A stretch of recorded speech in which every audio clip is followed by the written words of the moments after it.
ভাজপার মণ্ডল সভাপতি চয়নে SC/ST ওবিসিদের প্রাধান্য দেখা গেল। তার মধ্যেও নয়া দৃষ্টান্ত, দুই মহিলা মণ্ডলের দায়িত্বে এলেন মণ্ডল সভানেত্রী হিসেবে। তাদেরকেও মনোনয়ন দিলেন ভারতীয় জনতা পার্টি।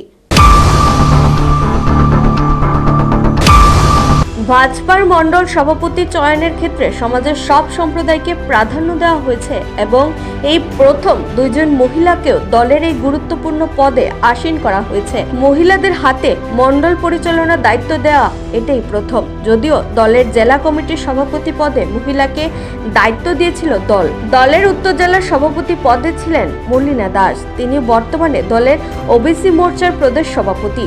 দলের মণ্ডল সভাপতি পদে SC/ST ওবিসি ও দুইজন মহিলাকে দায়িত্বে আনা হলেও সংখ্যালঘু সম্প্রদায় থেকে অবশ্য কাউকে এই দায়িত্বে আনা হয়নি। অবশ্য এর আগেও ছিল না। 60 জন মণ্ডল সভাপতির মধ্যে SC থেকে করা হয়েছে 10 জনকে, ST থেকে 14 জন, ওবিসি থেকে 12 জন, সাধারণ শ্রেণী থেকে 26 জন। প্রতাপগড় ও কমলপুরে মণ্ডল সভাপতি হয়েছেন স্বপ্না দাস ও শম্পা দাস, দুজনেই SC ভুক্ত।